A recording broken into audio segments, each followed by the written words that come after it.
أهلا أصدقائي في فصل جديد من تايجون وكونغون.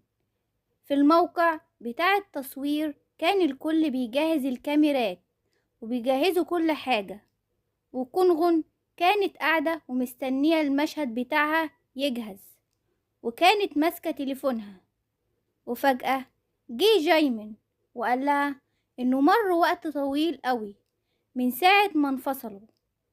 كونغون استغربت جدا عشان جايمن جه يكلمها، وردت عليه وقالت إنه فعلا عدى وقت طويل قوي، وهما كانوا لابسين وجاهزين عشان دورهم في الفيلم اللي هيعملوه مع بعض. بعدها جايمن قالها إنه ما شافهاش من وقت طويل، وهي ردت عليه وقالت فعلا إنه عدى وقت طويل على ده. كونغون سرحانة وبتقول في نفسها إنه ليه حاجة بسيطة كده موتراها، وإن في السنوات الماضية كانت بتعيش كأنها بتهرب من حاجة معينة. ونيجي لجايمن، هو كمان بيفكر مع نفسه وبيقول إنه اللي بيحصل ده مضحك فعلا، وإن عاش الفترة دي كلها عشان مش عارف يواجهها. بعدها جايمن بدأ يتكلم ويقول إن جه من العربية المركونة هناك عشان مش يضايقها.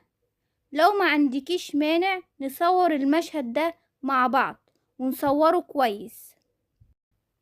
كونغون بتبتسم وبتقول أكيد، وإنها بتتمنى إنهم ينجحوا في المشهد بتاعهم. بعدها جايمن باصص على كونغون وسرحان فيها وبيقول إنه مفيش فايدة من القلق دلوقتي ولا التوتر، فالماضي محدش يقدر يغيره.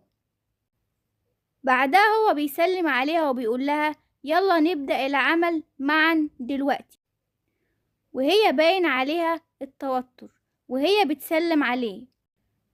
بعدها التصوير بدأ، وجايمن وكونغون بدأ المشهد بتاعهم مع بعض. وهما بيمثلوا المشهد، كونغون مش قادرة تشيل السيف عشان تقيل عليها شوية، وبعدها المنتج بيقول لها إنه لازم تكون مشاعرها فعالة أكتر من كده، ولازم نركز، ولازم تكون مقربة أكتر من كده. وقتها جايمن قرب ناحيتها وقال لها إنها تاخد نفس عميق، وإنها تتقمص الشخصية أكتر من كده، وهو ماسك إيديها بس السيف تقيل عليها شوية. جايمن بيقول إن السيف ده ورثه عن جده، وبيقول إن المحارب الحقيقي لازم يعرف يحمي اللي بيحبهم، وهو ماسك إيديها بالسيف. والمخرج قال لهم إنهم يبصوا لبعض ويبتسموا، وكونغون سرحت شوية وبتقول في نفسها فوقي كده، ده مجرد تمثيل وتصوير مشهد. بعدها المخرج صور ليهم صور وهم بيضحكوا. بعدها التصوير وقف وهم بعدوا عن بعض، وكونغون لسه متأثرة من مسكة الإيد بتاع جايمن، وبصت عليه وهو كان بيشرب مية. وبعدها واحدة من الموظفين جت وجابت لها حاجة، وكونغون بتبص لقيت فواكه، فهي بتسأل منين الفواكه دي. البنت قالت لها إنها كان باين عليها التوتر، عشان كده الممثل جايمن جاب الفواكه دي ليكي ووزع الباقي على موقع التصوير كله. فكونغون بتبص لقيت الباقي بياكل من الفواكه دي، وبتفكر وبتقول في نفسها إنه ليه اداها الفواكه دي وإيه اللي بيدور في دماغه، وبتقول إنه لسه فاكر إنها بتحب النوع ده من الفواكه. بعدها العربية وصلت، ووصل مين بقى؟ ملك التمثيل تايجون، وطبعا الكل استقبله كالعادة، وهو قاعد مع المنتج بيتكلموا، وقال له إنه باقي قد إيه على المشهد بتاعه. رد المنتج وقاله إنه باقي مشهد واحد بس، وتايجون والمنتج بيتفرجوا على تمثيل كونغون وجايمون. فالمنتج قاله: انت مش شايف انها موهوبة وظريفة جدا الآنسة كونغون؟ رد تايجون عليه وقاله انه انت ليه بتتكلم عليها برسمية كده، رغم كده هي لسه صغيرة في السن. وقعدوا يتكلموا شوية وهما بيتفرجوا على المشهد. بعدها نيجي المشهد كونغون وجايمن وهما بيمثلوا. كان مشهد حماسي جدا، وبعدها المخرج وقف التصوير، وتايجون كان قاعد وبيتفرج ومستغرب جدا من المشهد بتاعهم، وبيقول في نفسه انه ما يعتقدش ان علاقتهم كويسة، وغير كده هي تصرفاتها غريبة جدا، وهي كانت بتهرب منه قبل كده، ودلوقتي هما بيمثلوا مع بعض. ازاي ده؟ وبيقول برضو ممكن يكون هي بتعمل كده عشان الفلوس. وبعدها تايجون سأل المخرج إنه جايمن ممكن يكون طلب اختيار كونغون للتمثيل معاه. المخرج قاله لأ خالص، وقاله إنه اختار صح من الممثلين دول، وكونغون وجايمن مثلوا كويس وبينهم كيمياء وترابط وعلاقتهم كويسة جدا. بعدها جه جايمن وبيسأل المخرج إنه المشهد بتاعه كان كويس ولا لأ، والمخرج كان مبسوط وسعيد جدا، وقاله إنه المشهد كان كويس جدا، وعينيه كانت مليانة بالحب والشوق، وإنه مشهد رومانسي جدا وحماسي جدا، وإنه أتقنه بامتياز. والمخرج قعد يشكر ويتغنى بجايمن عشان تمثيله. طبعا تايجون يسكت؟ لأ، فبص على جايمن وهو متضايق جدا وبيقول في نفسه: تمثيل ايه ده اللي كان حلو وأداؤه كان وحش أصلا، أنا بقى هوريكم التمثيل الحقيقي.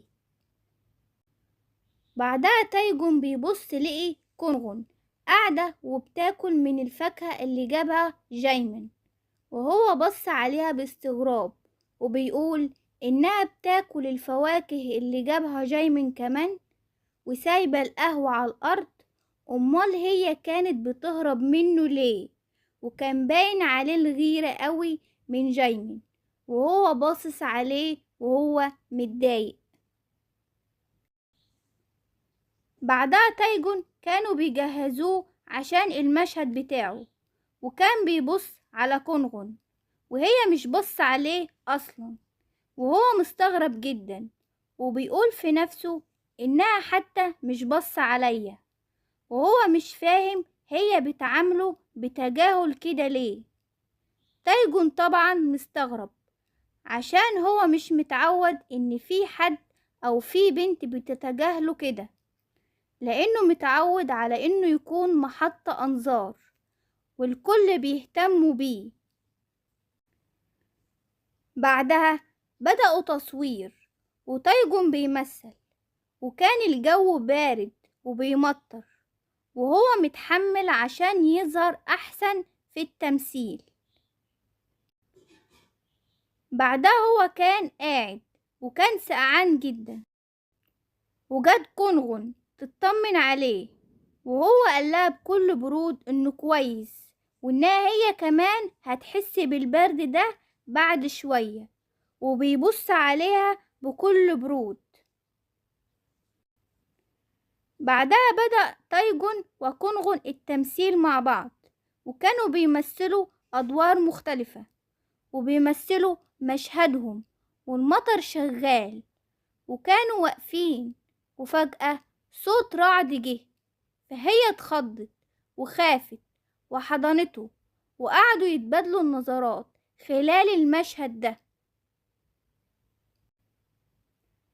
بعدها المخرج قال لكونغون إنها لازم تفتح عينيها أكتر من كده حتى لو المطر شغال، وقعد يفهمها على المشهد وقال لهم إنهم هيعيدوا المشهد من تاني. وكان تايجون باصص عليها وسرحان في شكلها وشكل الضفيرة بتاعت شعرها. وبعدها عاد المشهد وصوت الرعد جه تاني وفي تبادل نظرات، وهو بيقول في نفسه إنها شكلها سقعانة وباين عليها كمان، وبيقول إنها تكمل التصوير كده إزاي، وبيناقض نفسه وبيقول إنه إيه اللي أنا بفكر فيه ده، هو كمان أنا ههتم بمشاعرها، وبيضحك مع نفسه.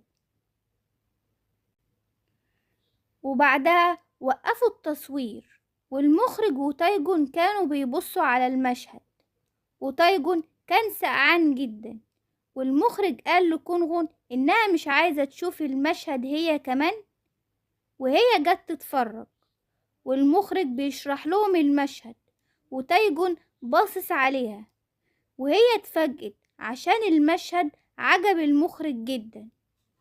طبعا تمثيل كونغون مع جايمان في مشاعر عميقة أكتر من تمثيل كونغون مع تايجون، في مقارنة بينهم. بعدها جه واحد من المساعدين ادى لتايجون مشروب الطاقة بتاعه وقال له إنه مفيش غير هي إزازة واحدة بس معاك. رد تايجون وقال له إنه مش هتقضي، ده غير إن المدير بياخد من المشروب ده كمان. بعدها بيبص على كونغون وشكله بيختبرها هتاخد منه ولا لأ، زي ما خدت الفواكه من جايمان، فادها المشروب وهي استغربت جدا وهو بيفكر هتاخد ولا لأ. بعدها المخرج بيقول للطاقم اللي معاه إنهم يجهزوا عشان ده المشهد الأخير ليهم، وإنهم يعملوا أحسن حاجة عندهم. وكونغون بتجهز نفسها وكانت حاسة بالبرد، وهي واقفة كانت بتبص على تايجون وبتقول في نفسها إنه في حاجة بتشدها ناحية تايجون، وإنه مش هيعمل حاجة اللي هو عايزه، بس مع كده هو ناضج ومتفاهم جدا. بعدها المخرج بيقول لتايجون يلا جهزوا، ده المشهد الأخير ليكم. وبدأوا التصوير وبدأوا يمثلوا، وجي مشهدهم هما الاتنين. بعدها المخرج كان بيتفرج على المشهد وكونغون وتايجون بيتفرجوا، وتايجون فجأة بيديها من المشروب الطاقة بتاعه، فهي بص عليه باستغراب. بعدها هي خدت منه وبتشكره وعمالة تفكر مع نفسها وسرحانة. والمخرج شكرهم وشكر كونغون، وتايجون كان قاعد ومتضايق وباصص عليها. وكونغون وقتها جت عند تايجون وقالت إنها هتمشي، وهو بيتصرف معاها ببرود، وهي طبعا مشيت وقتها. بس بعدها هو استغرب عشان مفيش أي ردة فعل منها، وهو قال إنه هو كمان هيمشي بس ما يبرد من البرد ده، ومشي وقتها. وبكده يكون انتهى الفصل. لو عجبك الفيديو ما تنساش تعمل لايك وتشترك في القناة وتفعل زر الجرس عشان يوصلك كل جديد. سلام يا أصدقائي.